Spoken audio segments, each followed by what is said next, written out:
The blizzard hit Detroit like a sledgehammer. Through frosted glass, 72-year-old Dorothy Washington watched 9 massive motorcycles disappear under falling snow. 9 leather-clad giants stood on her crumbling porch, ice clinging to their beards, desperation in their eyes. Outside, the temperature was dropping to 15 below zero. Without shelter, anyone caught in this storm would die tonight. Her arthritic hands trembled on the deadbolt. Not from the cold, from fear. These men could overpower her in seconds, take everything she had, hurt her in ways she didn't want to imagine. But they were human beings, and they were dying out there. Dorothy had an impossible choice. Lock the door and let 9 strangers freeze to death, or open it and risk everything. What she didn't know was that the man standing in the center of that group wasn't just any biker. And her next decision would change not just 9 lives, but transform her entire neighborhood forever. But before that life-changing moment, Dorothy Washington was fighting a battle she seemed destined to lose. At 72, Dorothy lived alone in a 2-story house that was slowly crumbling around her. The paint peeled off the siding like old skin. Shingles had blown away in last year's storms, leaving dark patches on the roof where rain seeped through. Every morning at 5:30, Dorothy made instant coffee with powdered milk. Real cream was a luxury she couldn't afford on her $1,200 Social Security check. She'd sit at her kitchen table, reading her worn Bible by the light of a single bulb, praying for strength to make it through another day. The house needed at least $15,000 in repairs, maybe more. The furnace wheezed and rattled, struggling to heat rooms that leaked warmth through cracked windows. Dorothy wore 3 sweaters indoors during winter, her breath visible in the kitchen some mornings. When it rained, she placed pots and buckets around the house to catch dripping water. The steady ping-ping-ping echoed through empty rooms like a countdown timer. Her medicine cabinet told the story of her sacrifices. Blood pressure pills that should be taken daily were rationed to every other day. Diabetes medication stretched thin because the prescription cost more than her weekly grocery budget. She'd learned to make hard choices between staying alive and staying fed. Every Tuesday, Dorothy walked 6 blocks to the grocery store with a calculator in her purse. She'd add up prices as she shopped, putting items back when the total exceeded $47. That was her weekly food budget after rent, utilities, and medicine. The neighborhood around her was dying too. 3 houses on her block stood abandoned, their windows boarded up like closed eyes. Broken streetlights left long stretches of darkness where anything could happen. Young men gathered on corners, suspicious of police, but always respectful when they passed Dorothy's porch. "Morning, Miss Dot," they'd call out. She'd wave back, knowing their mothers had raised them right even if the streets were trying to teach them wrong. Despite everything, Dorothy maintained standards. She swept her front steps every morning, watered dying houseplants with dishwater, and kept an American flag displayed prominently, despite the missing shingles above it. Her late husband Robert had served in Vietnam, and that flag meant something. The old CB radio from Robert's trucking days still worked, crackling occasionally with voices she didn't recognize. Sometimes she'd hear motorcycle groups communicating in codes she didn't understand. The radio was one of the few connections she had to the outside world when her cell phone had no signal. Dorothy's posture remained military straight despite her hardships. Robert had taught her that dignity wasn't something poverty could take away. She still baked cookies for neighborhood children when she could afford the ingredients, let them use her bathroom when they played outside, and fed stray cats with food she could barely spare for herself. The loneliness was the hardest part. Her daughter Regina lived in California, building her own life with her own family. Her son Jerome was deployed overseas, serving his country like his father had. Dorothy was proud of them both, but pride didn't fill the empty rooms or warm the cold nights. She refused to ask for help. These children had their own struggles, their own bills to pay.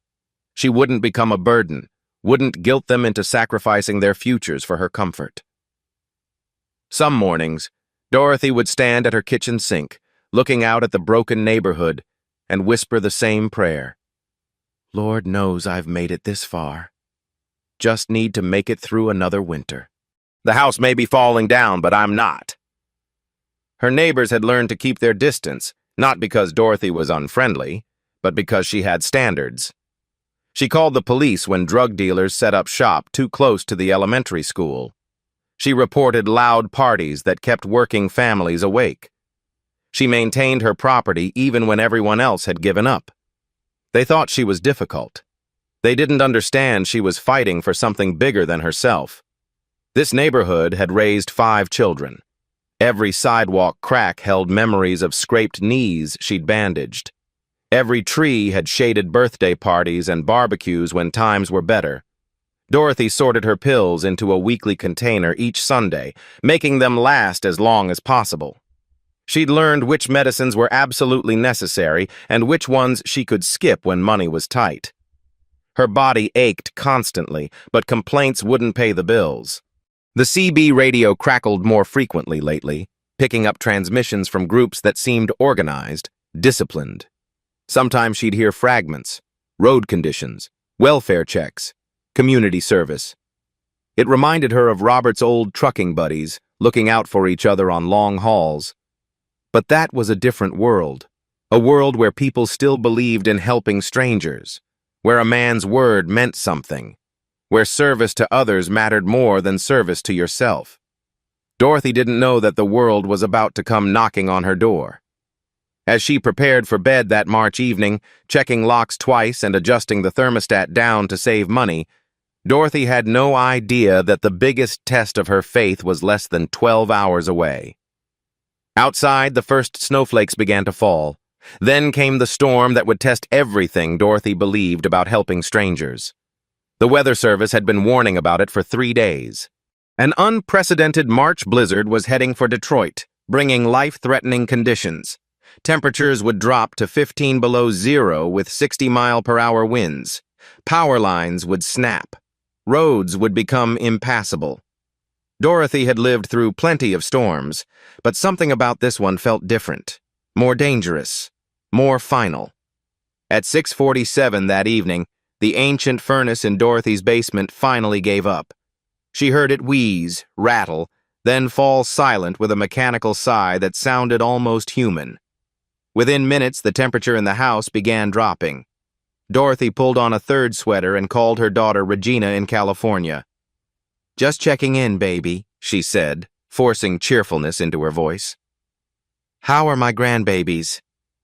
She didn't mention the furnace. Didn't want Regina worrying about things she couldn't fix from 2,000 miles away. Dorothy had learned long ago that some burdens were meant to be carried alone. By 7:23, her breath was visible in the kitchen. The old space heater she plugged in immediately tripped the house's ancient electrical system. The lights flickered and died, leaving Dorothy in darkness.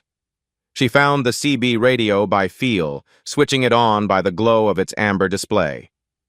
Static filled the air, broken by fragmented emergency calls. Roads blocked by fallen trees. Bikes won't start in this cold. Hypothermia risks increasing. Need shelter fast. Dorothy realized motorcyclists were stranded somewhere nearby. In this weather, exposed to the elements, they wouldn't survive the night. The temperature inside her house was dropping rapidly. Without heat, Dorothy faced her own survival crisis.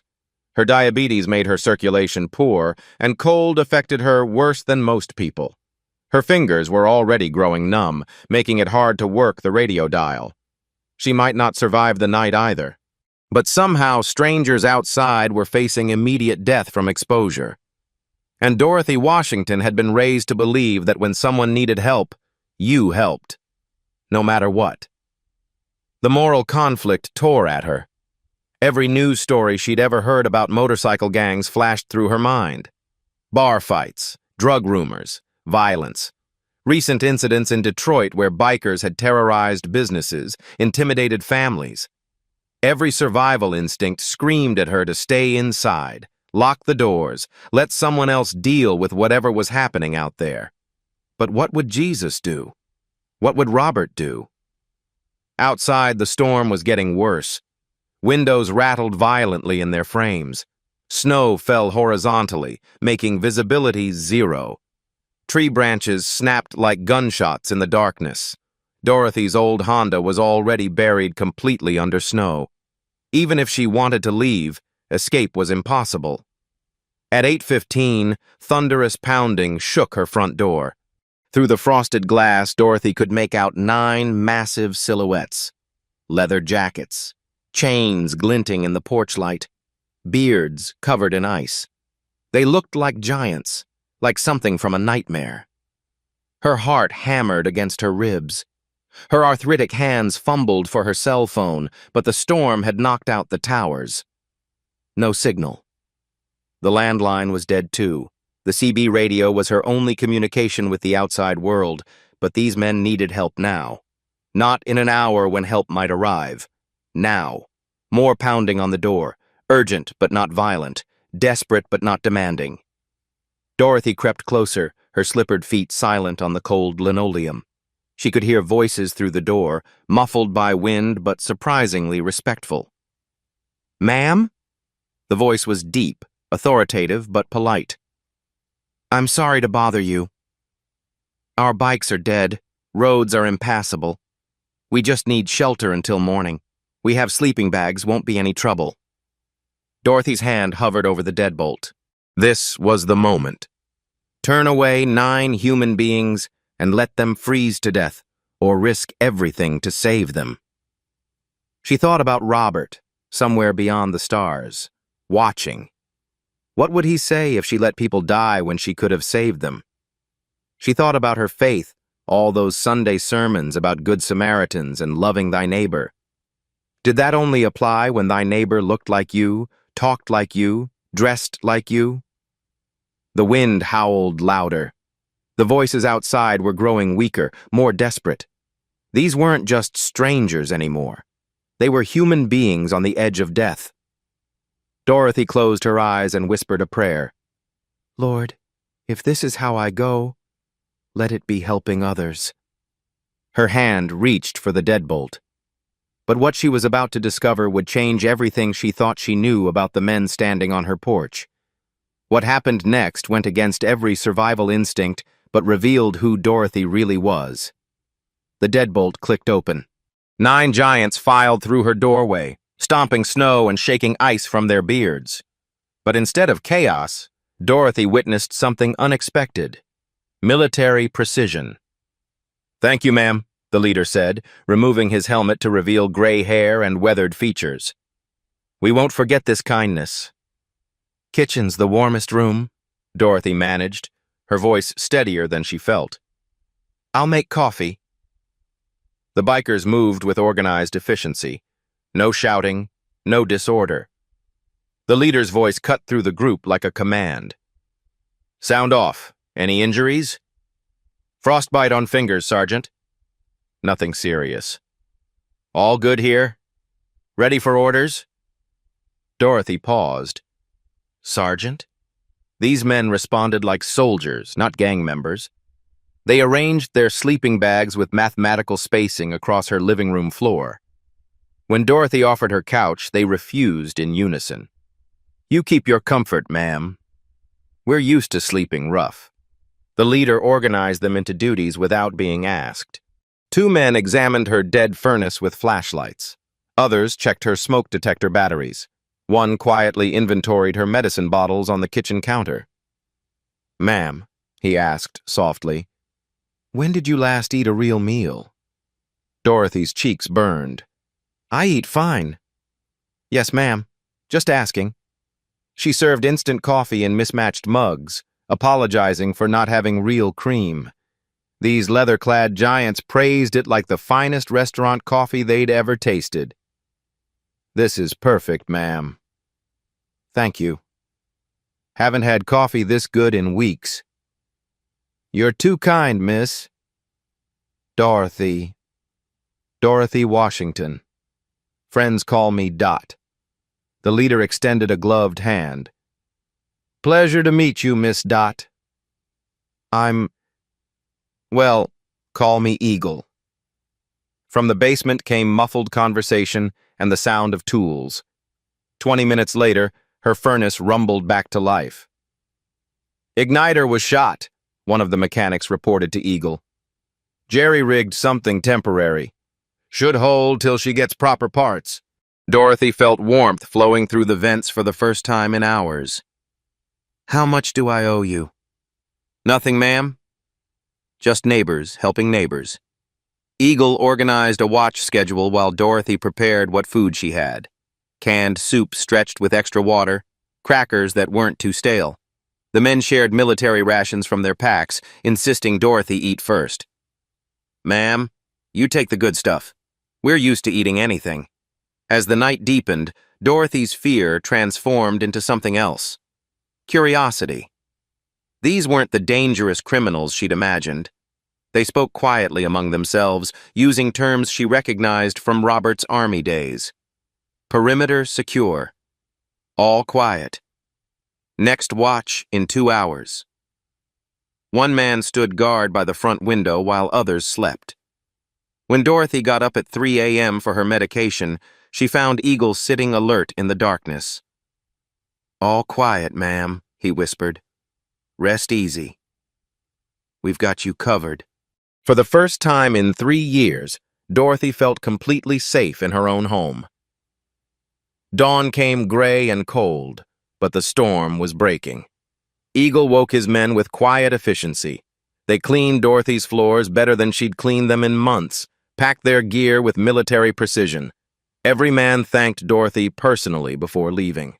No loud voices, no crude language, just genuine gratitude from what appeared to be genuinely good men. Eagle approached last, pulling a thick envelope from his jacket. "Miss Dot, this is for the furnace repair, utilities, whatever you need." Dorothy pushed it back firmly.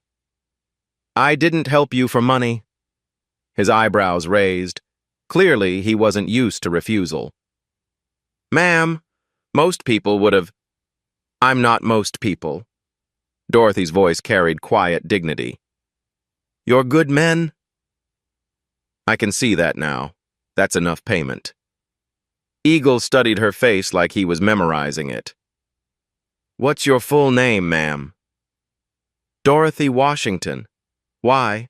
Instead of answering, he pulled out a business card, hesitated, then put it away. From his pocket, he produced a small metal keychain with an Eagle logo and letters underneath. MCVET.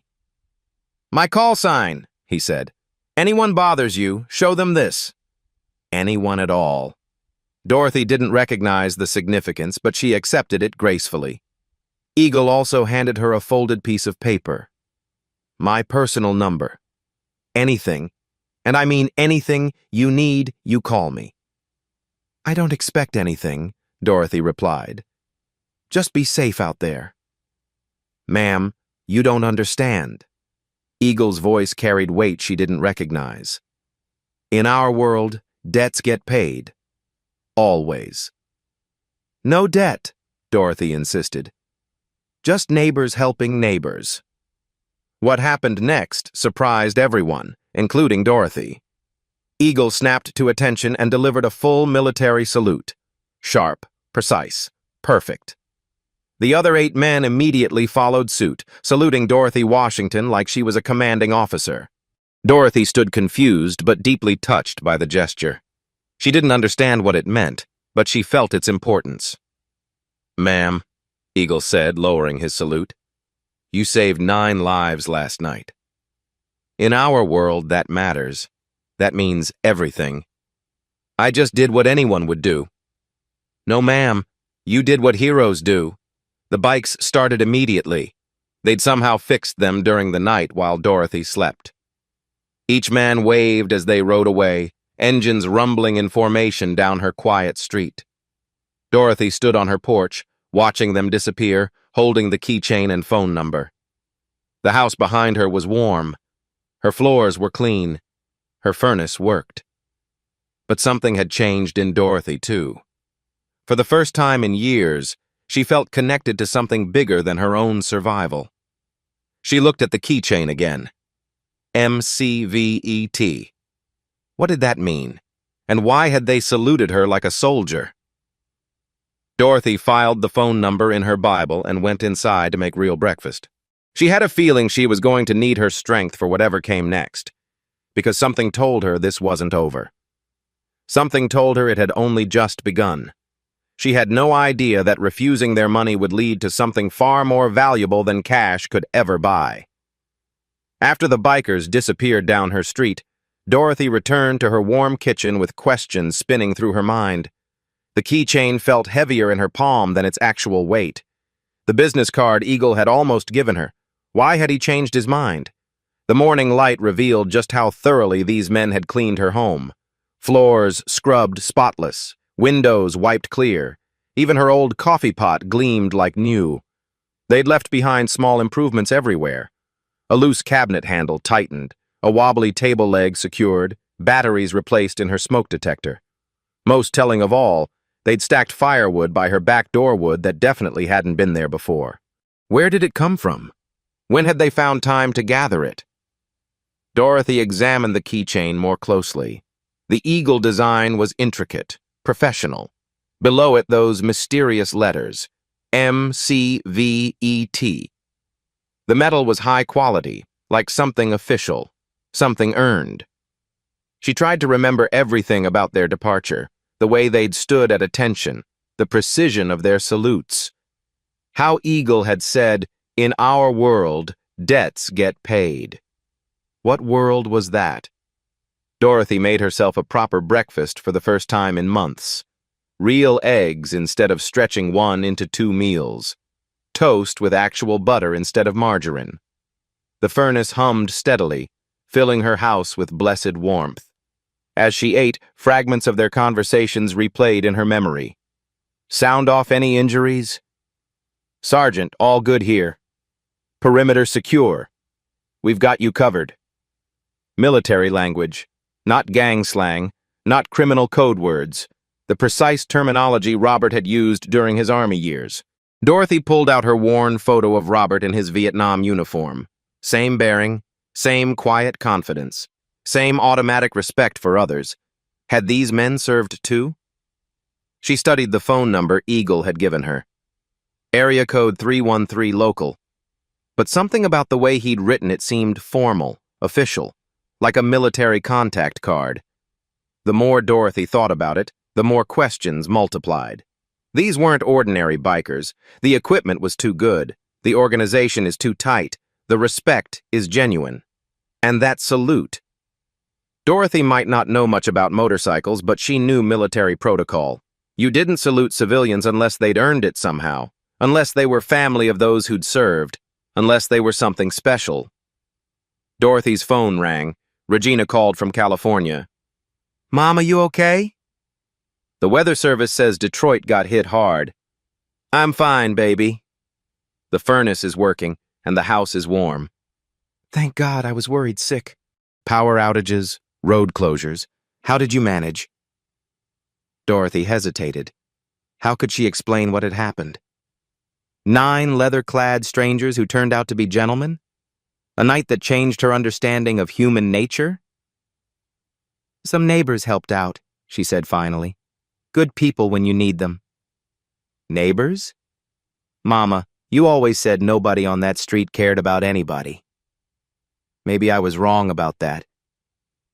After hanging up, Dorothy sat quietly in her warm kitchen.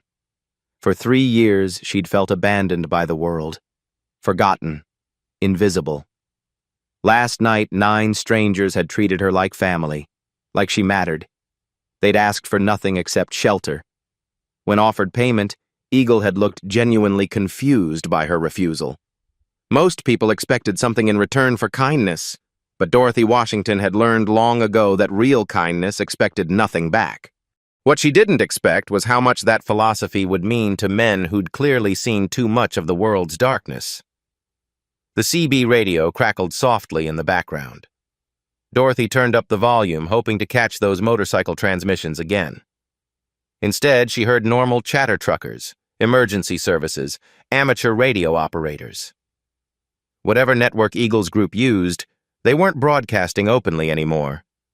But Dorothy had the strangest feeling they were still around, still watching, still protecting. She looked out her front window at the quiet street, snow melting in the morning sun. Everything appeared normal, but something fundamental had shifted. Dorothy Washington was no longer alone in the world. She just didn't know yet how dramatically her life was about to change. Over the next few weeks, Dorothy began noticing strange changes in her neighborhood that made her wonder what she'd really gotten herself into. The first sign came 3 days after the storm. Dorothy stepped outside to collect her mail and found her garbage bins placed neatly back beside her house. In 3 years of living alone, the garbage collectors had never, not once, returned her bins to their proper spot. Week 1 brought subtle shifts. The drug dealers who usually gathered on the corner simply vanished. No confrontation. No police raids. They just stopped showing up. Neighborhood kids mentioned cool bikers asking questions about who lived where.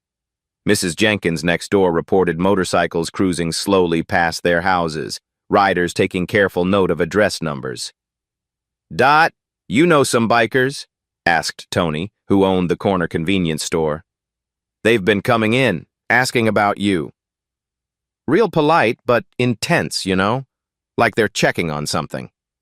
Dorothy's mail carrier, a chatty woman named Brenda, mentioned the same thing during her Tuesday delivery. "Miss Dorothy, there's been motorcycles around here asking about your address.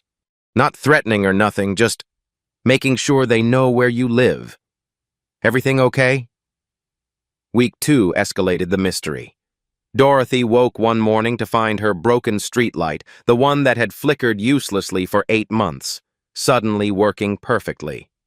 When she asked the city utilities department, they had no record of a repair order. Someone had shoveled her walkway after Tuesday's snowfall. Dorothy never asked for help, and she'd been inside all morning. The work was professional, thorough, like someone who took pride in the job. Groceries appeared on her porch Wednesday evening. Quality food, real cream, fresh bread, actual butter. A handwritten note said simply, "From grateful friends." No signature. The CB radio became more active, crackling with coded transmissions Dorothy was starting to recognize. "Eagle's Nest secure. Mama Bear's location confirmed. Perimeter check complete. Mama Bear." Dorothy had a growing suspicion they were talking about her. Thursday's local news featured a story about community service projects around Detroit. The reporter mentioned a Veterans Motorcycle Club organizing neighborhood cleanups and safety patrols. Dorothy glimpsed a familiar logo in the background footage, an eagle symbol she'd seen before. She checked her keychain. Same eagle, same professional design. Friday morning brought the most telling evidence yet. Dorothy found a small American flag planted in her front garden, positioned perfectly to catch the morning sun. She hadn't put it there. None of her neighbors admitted to the gesture. But someone had chosen that spot deliberately. Someone who knew what that flag meant to a military widow. The pieces were forming a picture Dorothy was almost afraid to complete. These weren't just grateful strangers keeping an eye on her. This was organized protection from people who understood service, sacrifice, and honor. The question wasn't whether they were watching over her anymore. The question was, who exactly had she helped that night? When Dorothy finally made that phone call, she discovered the truth that would change everything she thought she knew about the men she'd saved. 3 weeks after the storm, Dorothy sat at her kitchen table with Eagle's phone number in her trembling hands. The mysterious protection, the neighborhood changes, the growing evidence she needed answers. The phone rang twice before a deep, authoritative voice answered. "This is Colonel James Morrison, United States Army, retired." Dorothy's breath caught. "Colonel? Colonel?" she stammered. This is Dorothy Washington. You stayed at my house during the blizzard?" The formality in his voice instantly melted into warmth. "Miss Dot!" "Ma'am, I've been hoping you'd call. How are you? House staying warm? Furnace holding up?" "Colonel Morrison," Dorothy said carefully, "who exactly are you?" A pause, then a chuckle that sounded almost embarrassed. "Ma'am, I suppose I owe you some explanations. My name is Colonel James Eagle Morrison, 28 years of service, most recently commanding the 75th Ranger Regiment. I'm a recipient of the Congressional Medal of Honor, 3 Purple Hearts, and more commendations than I probably deserved. Dorothy felt the room spinning. Congressional Medal of Honor? The men with you that night? Every single one is a decorated combat veteran, Miss Dot. Diesel Thompson Navy SEAL, Purple Heart recipient, Doc Martinez Army medic who saved 47 lives in Afghanistan, Tank Williams Marine Corps, Bronze Star for valor. I could go on, but you get the idea. Dorothy's legs gave out. She sank into her chair, mind reeling. You mean, you're all heroes? No, ma'am. Morrison's voice carried quiet conviction. You're the hero. You saved 9 veterans who've seen too much death, too much darkness. That night, you reminded us what we fought for. The pieces crashed together in Dorothy's mind. The military precision, the discipline, the respect, the salutes. The Motorcycle Club. MCVET stands for Motorcycle Club Veterans, Miss Dot. I founded it after my retirement. Therapy for PTSD, community service, helping brothers transition back to civilian life. We ride together, serve together, heal together. Dorothy's voice was barely a whisper. Why didn't you tell me? Ma'am, we've learned that some people treat us differently when they know our service records. You helped us because we were human beings in need. That meant everything. Morrison's voice grew serious. Miss Dot, I need to tell you something else. After that night, I did some research on you. Your husband, Robert Washington, served in Vietnam, 1967 to 1969. Army mechanic, Good Conduct Medal, honorable discharge. Yes, but how did you... Ma'am, he served with my mentor, Sergeant First Class William Bull Martinez. Doc's father, actually. Your Robert saved Bull's life during the Tet Offensive. Fixed his damaged vehicle under enemy fire, got him to medical aid in time. Dorothy's hands flew to her mouth. Robert had never talked about specific incidents from the war. Ma'am, Bull Martinez trained me, shaped me into the soldier I became. Without him, I never would have survived my first deployment, let alone earned the respect of my men. Your husband saved the man who made my career possible. Tears streamed down Dorothy's face. Robert never said. Good men rarely do, Miss Dot. But heroes recognize heroes. That night at your house wasn't a chance. It was Robert's spirit working through you, taking care of his military family. Morrison continued, his voice thick with emotion. When we saluted you, we weren't just thanking you for shelter. We were honoring Robert's widow, showing respect for a family that sacrificed for this country. I never knew, Dorothy whispered. There's more, ma'am. That protection you've been noticing? 847 veterans across 3 states now consider you family, not just because of that night, but because of what Robert did 56 years ago. Dorothy could barely process the scope of what she was hearing. Miss Dot, we've been watching your 6th That's military talk for covering your back because you've always been one of us. You just didn't know it. The CB radio crackled in the background, as if responding to Morrison's words. Dorothy finally understood those coded transmissions. Eagle's nest is secure, she said softly. Yes, ma'am. That's you. You're our Eagle's nest, our safe harbor. Every veteran in the network knows your address, your situation, your importance to our brotherhood. Morrison's voice carried promise and protection. Ma'am, you'll never want for anything again. Not because we owe you a debt, though we do, but because you're family. You've always been family. Dorothy understood now why the neighborhood felt safer, why dealers disappeared, why her needs were mysteriously met. She wasn't just under protection, she was under the care of a military family that spanned the entire Midwest. That salute, Dorothy said, remembering. Full military honors, ma'am. For the widow of a hero, from grateful soldiers who understand sacrifice. Dorothy looked out her window at the quiet street, seeing it with completely new eyes. The American flag someone had planted in her garden, the careful attention to her property, the respectful distance that still conveyed absolute security. "Colonel Morrison," she said finally, "what happens now?"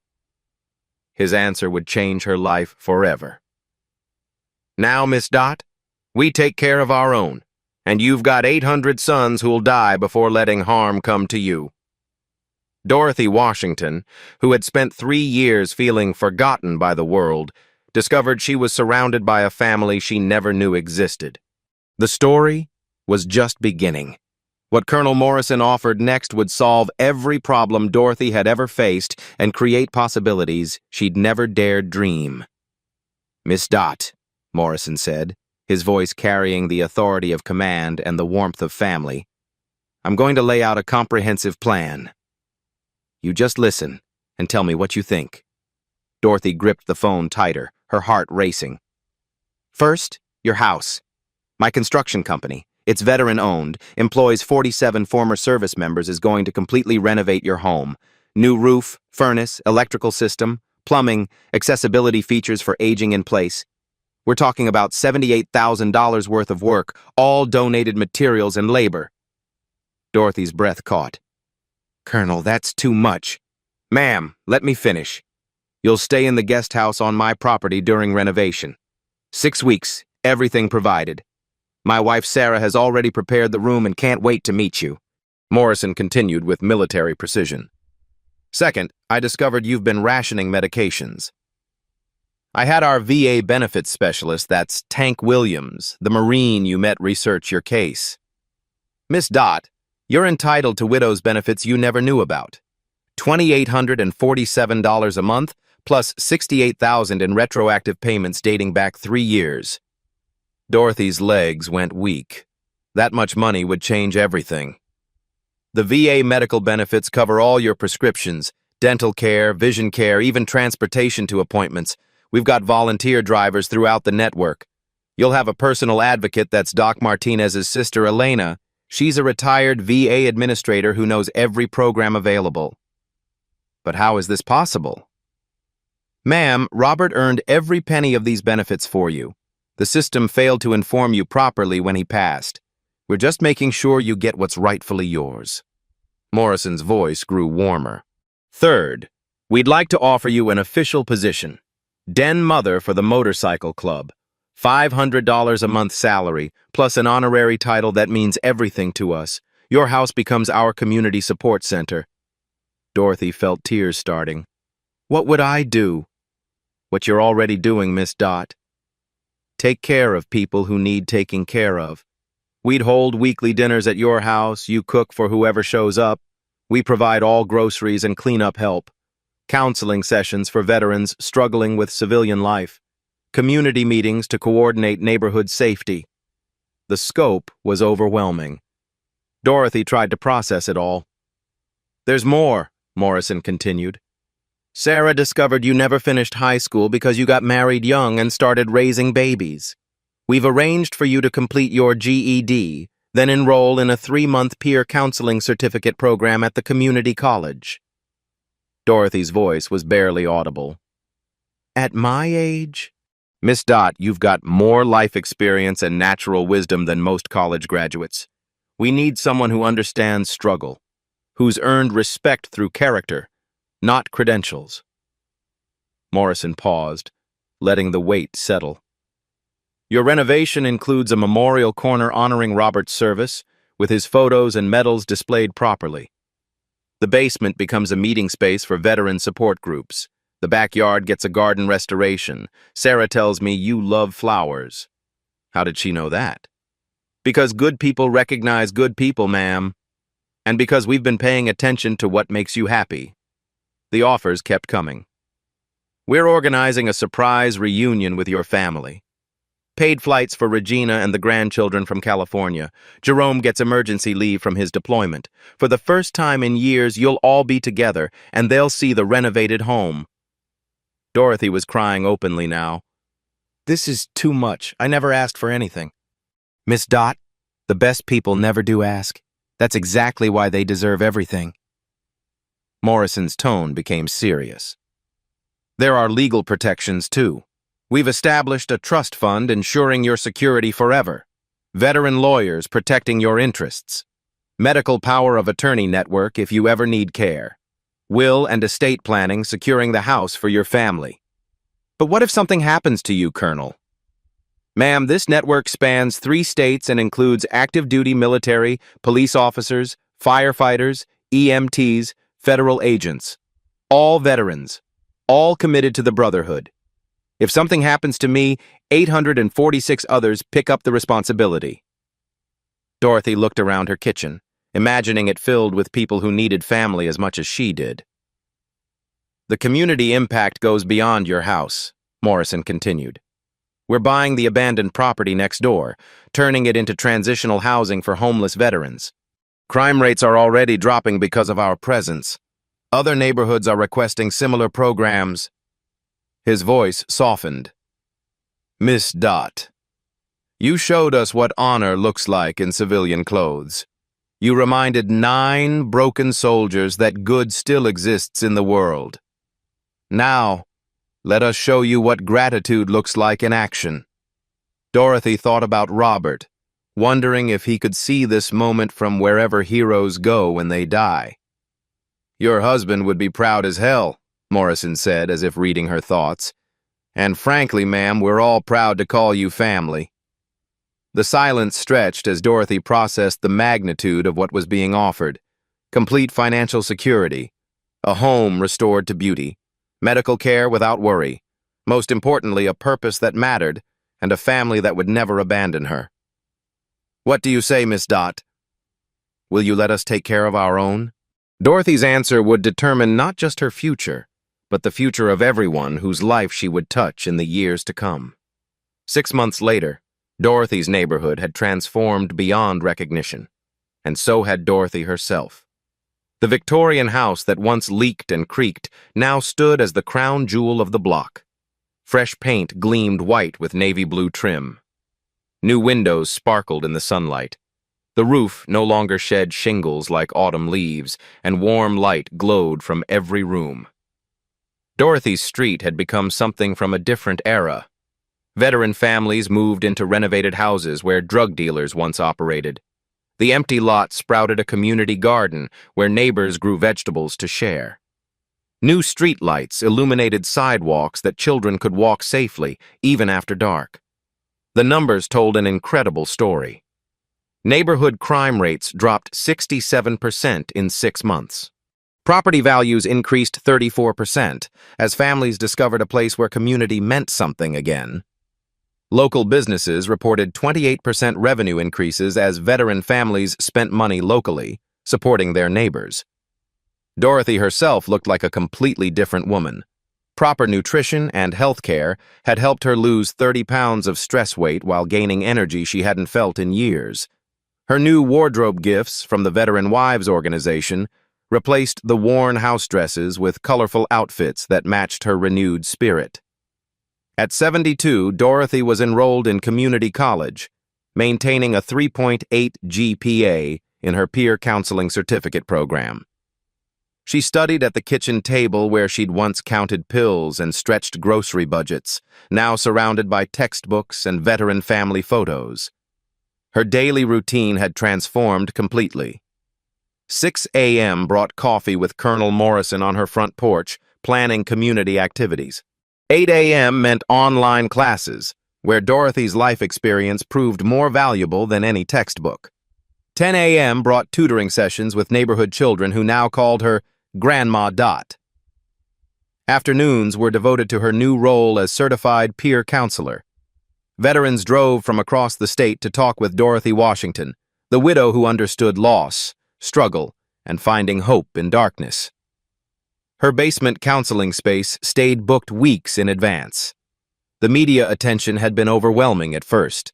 Local news featured Dorothy's story as the grandmother who united a community. National veteran magazines ran cover stories about her work. Documentary crews followed her daily routine, amazed by the ripple effects of one night's kindness. Hollywood producers had called about movie rights. Dorothy was considering their offer, but only if proceeds funded veteran housing programs in other cities. Everything she touched now seemed to multiply into opportunities for others. The Sunday dinners had become legendary. Dorothy's kitchen served 50 to 60 people every week. Veterans, their families, neighbors who needed community, college students studying for finals, elderly residents who had no one else. The dining room Morrison's crew had expanded, now buzzed with conversation in 3 languages as the neighborhood diversified with new families. Her influence extended far beyond Detroit. 12 other cities had implemented similar programs, pairing veteran motorcycle clubs with isolated military widows. Dorothy consulted on each program, sharing lessons learned from her experience. Morrison's construction company had grown to employ 89 veterans, using Dorothy's house renovation as a model for community rebuilding projects. The waiting list for their services stretched 6 months, but priority always went to military families in need. The personal relationships flourished most of all. Weekly video calls with daughter Regina had evolved into monthly visits as grandchildren competed to spend summers with Grandma Dot. Jerome's deployment ended early, and he'd moved back to Detroit to help coordinate veteran services, working directly with Morrison's organization. Dorothy's house had become the unofficial emergency shelter for the entire neighborhood. When storms hit, families knew they could find safety, warmth, and hot coffee at Miss Dot's place. Her guest rooms stayed occupied by veterans transitioning to civilian life, students saving money for college, and families rebuilding after setbacks. The CB radio now coordinated a network of community volunteers. Morning check-ins ensured elderly residents were safe. Evening reports tracked neighborhood security. Dorothy's voice had become the calm center of a communication web spanning 3 counties. Recognition followed recognition. Presidential Volunteer Service Awards, state legislature proclamations, honorary doctorate from Wayne State University, invitations to speak at military bases nationwide about community resilience and veteran integration. But Dorothy's favorite recognition came from unexpected sources. Former drug dealers, now enrolled in veteran-sponsored recovery programs, stopped by to thank her for creating a neighborhood where children could play safely. Young mothers credited her with giving them hope that communities could change. The transformation was measurable, documentable, and continuing to spread. What started with 9 frozen bikers had become a movement that proved ordinary kindness could create extraordinary change. Dorothy Washington had become exactly what she'd always been, a woman who opened her door when someone needed help. The difference was, now the whole world was watching and learning from her example. 1 year later, Dorothy faced another knock on her door during a storm and proved that some things never change. March 15th, exactly 1 year after 9 frozen bikers had changed her life forever. Another blizzard swept through Detroit, bringing the same bone-chilling winds and blinding snow. But this time, Dorothy Washington watched the storm from inside a warm, secure home. New windows held back the cold. The furnace hummed steadily. Emergency supplies filled her pantry, and a backup generator waited in the basement. At 8:15 p.m., the exact time the bikers had knocked the year before, Dorothy's doorbell rang. She smiled instead of trembling. Through the glass, she saw a young Hispanic family huddled together. A man in his 20s, a woman holding a crying baby, both shivering in inadequate clothing. Their car sat dead in her driveway, covered in snow. Dorothy opened the door immediately. "Come in, she called out, just as she had a year ago. "Let me make some coffee." The young father looked embarrassed, desperate. "Ma'am, I'm so sorry to bother you. Our car died, the phone's dead, and we just need to call for help. The baby's cold, and we didn't know where else to go." "No apologies needed," Dorothy said, ushering them into her warm kitchen. "You did exactly right coming here." As she prepared hot chocolate and sandwiches, Dorothy learned their story. Miguel had recently been discharged from the army after 3 tours in Afghanistan, struggling with PTSD and civilian adjustment. His wife, Maria, was finishing nursing school while caring for their premature baby who needed specialized medical attention. They were moving to Detroit for a VA job opportunity, a fresh start in a new city where they knew no one. Within an hour, Colonel Morrison arrived with a mechanic. The veteran network mobilized automatically, offering immediate assistance. Miguel would start work with Morrison's construction company on Monday. Maria would have study space for her nursing finals. The baby would receive care through the veteran medical network. By midnight, the family had keys to a small apartment 2 blocks away, fully furnished by veteran volunteers. Miguel stared in amazement at the instant community that surrounded him. "How can we ever repay this kindness?" Dorothy smiled, the same response she'd given Morrison a year ago. "Just help the next person who needs it. That's how kindness grows." As the family settled safely in their new home, Dorothy returned to her kitchen. She looked at Robert's photo on the mantel, surrounded by pictures of her extended veteran family. "We did good, didn't we, baby?" she whispered. Through the window, she watched Morrison's crew clearing the family's driveway. The CB radio crackled with check-ins from veteran patrols across the city. Her phone showed 17 text messages from neighbors making sure she was safe. Dorothy checked the weather forecast. Another storm is coming next week. She smiled and restocked her coffee supplies. More people might need help, and Dorothy Washington would be ready. Outside, snow continued falling on a neighborhood where no one had to face storms alone anymore. Dorothy's story proves that one act of courage can change everything, but it raises a question we all need to answer. In a world that often feels divided by fear, Dorothy Washington showed us an eternal truth. Kindness is the strongest force in the universe. 9 terrified veterans found more than shelter that night. They found their purpose again. One elderly woman's courage created a family of 847 protectors. Here's what Dorothy understood that many of us forget. You don't need money, power, or special skills to change lives. You just need the courage to open your door when someone needs help. Every day, someone around you is facing their own blizzard. A neighbor struggling alone. A veteran battling invisible wounds. A family one emergency away from losing everything. So here's my question for you. When your moment comes, and it will come, will you be someone's Dorothy Washington? Be the person who opens the door. Check on elderly neighbors. Help a veteran. Feed someone hungry. If this story touched your heart, share it with someone who needs to hear it. Like this video if you believe kindness matters. Subscribe for more stories that prove ordinary heroes walk among us every day. Because the world needs more people like Dorothy Washington. And that person could be you.